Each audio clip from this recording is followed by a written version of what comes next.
Et ce film, il s'appelle Bodom, comme le groupe finlandais Children of Bodom. Voilà, c'était l'intro. Oui, je sais, c'était nul, mais dites-vous qu'à la base, je voulais faire un truc du genre « Hey, tu te rends compte que si tu changes une lettre au titre, ça donne... Cette fois-ci, on prend notre barque pour la Finlande. » Générique.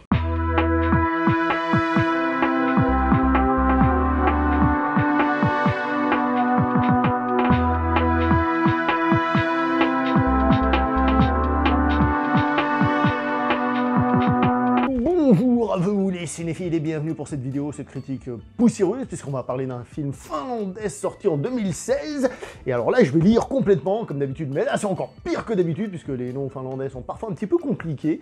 Donc c'est un film qui est réalisé par Taneli Mustonen, avec dans les rôles principaux, je vais en citer que deux, à savoir Mimosa Villamo et Ika Heiskanen, vous voyez, je galère déjà. Si vous suivez cette chaîne et que vous me connaissez un petit peu, vous savez que je suis du genre à apprécier les petits films qui sortent de pays un peu exotiques par rapport au cinéma, c'est-à-dire qu'ils soient ni français ni US. Vous savez que j'ai tendance à aimer aller guigner là-bas et j'ai tendance à les apprécier. En plus, ce film-ci m'a été imposé par le monteur, là, toi là, qui est en train de monter la vidéo, hein, d'accord? Donc, vous imaginez que c'est un film que je vais aimer, ça semble logique, j'ai pas le choix, hein, entre le fait qu'on me l'impose et le fait que ce soit un des petits films, forcément je vais adorer. Et vous savez quoi? C'est exactement le cas. Ou pas. 5 sur 10.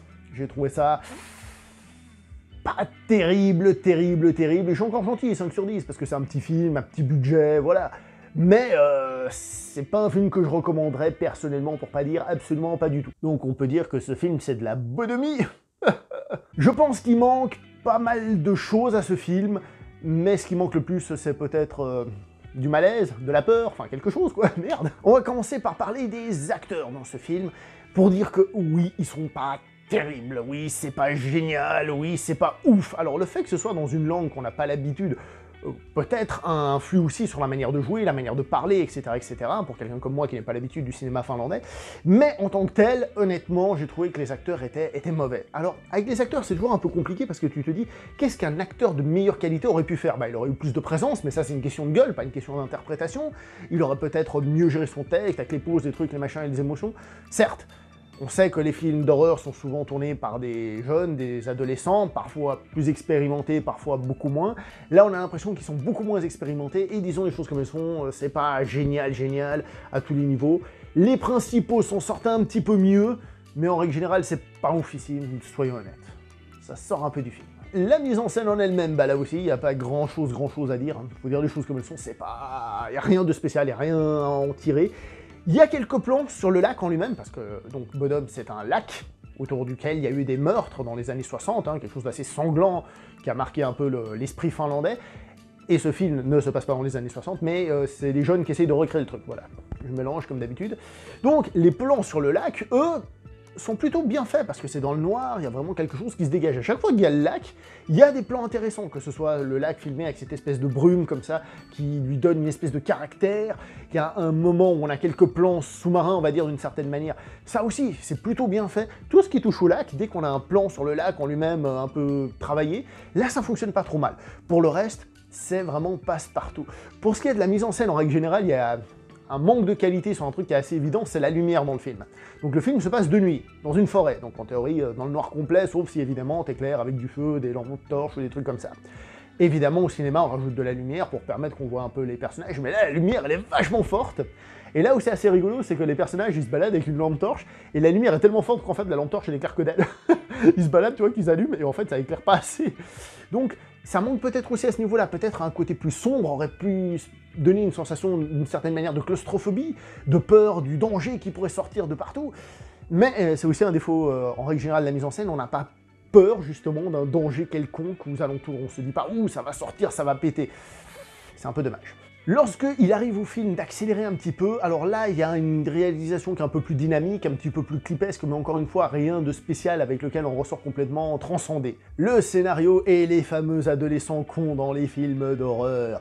Ici, c'est pas trop le cas. C'est pas trop le cas. Je veux dire, dans le sens où c'est pas un de ces films où tu dis que les gens sont tellement cons que t'as qu'une envie, c'est de les buter toi-même ou alors qu'ils se fassent buter par le tueur.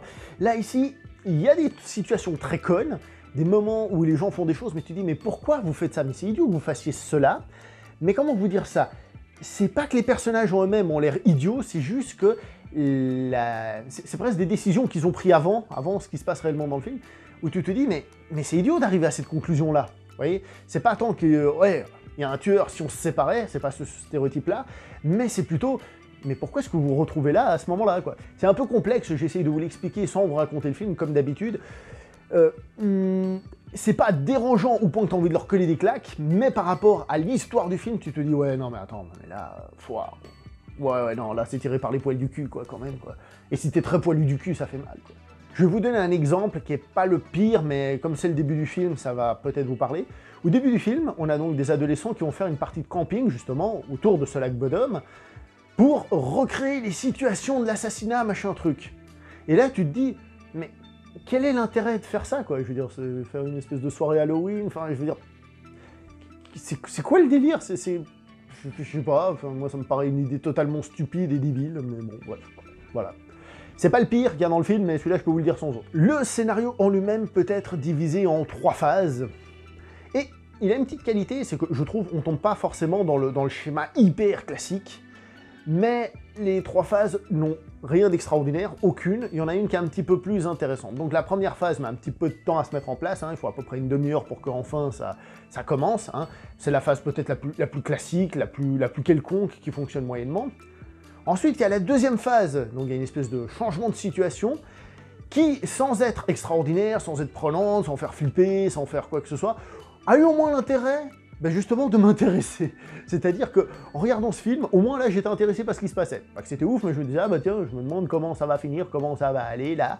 Et ensuite, on a une troisième partie, qui déjà fait un peu schmire, troisième phase, on se croirait dans Marvel, il y a des phases, d'accord, une troisième phase, qui casse un peu la seconde, et qui, finalement, ben, n'apporte rien de nouveau, rien de spécial. C'est peut-être la plus mouvementée des phases, mais pas la plus intéressante non plus. C'est un peu le problème du film. Et je pense que c'est un petit film dans lequel les gens ont essayé de mettre du sien, j'allais dire du leur, du coup. Ils ont essayé vraiment de faire quelque chose, ils ont essayé d'apporter quelque chose, d'essayer de faire un petit truc, avec les moyens du bord, parce que je pense que même là-bas, ils sont sans doute capables de faire des films avec un plus gros budget. Mais, en tant que spectateur, quand tu payes pour voir ce film, il faut dire que c'est pas le film le plus marquant dans le genre. C'est dommage. Et comme j'ai dit, la peur en tant que telle, c'est pour moi un zéro absolu, que ce soit de la tension, des sursauts, des... rien. Je vous le dis honnêtement, j'ai regardé ce film en mode... Voilà quoi. La première partie, la première phase, comme j'ai dit, hein, je me demandais en fait si j'allais réussir à le regarder en entier, hein, le film. La deuxième, heureusement, ça allait mieux. Et la troisième, on était proche de la fin. Donc voilà. Qu'est-ce qui a sauvé de ce film? Les quelques plans sur le lac, l'ambiance un peu, mais vraiment du lac, hein, même pas des gens qui sont autour du lac en train de causer. Non, non, quelques plans sur le lac en tant que tel. C'est peut-être ça que le réalisateur voulait vraiment mettre en avant. Pour le reste, personnellement, c'est pas un film que je conseille. Il y a de la bonne volonté à des moments, je suppose, hein, parce que les gens font rarement des films avec une mauvaise volonté, surtout quand c'est des petits films, mais voilà quoi. Je suis désolé, je vais pas pouvoir vous dire que ce film est génial, c'est pas le cas. Donc moi, je vais m'arrêter là pour cette vidéo, hein. N'oubliez pas de liker, commenter, partager, on se voit prochainement pour une prochaine vidéo. Abonnez-vous, portez-vous bien, ciao tout le monde.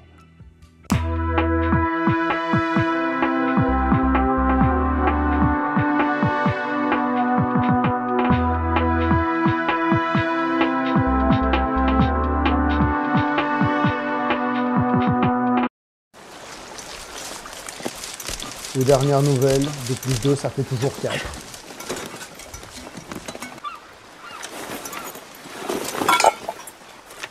Elle est où la cabane? Mais jamais, dis-moi, mais qu'est-ce qui s'est passé alors au bord du lac Bodom? Il n'y a pas de cabane.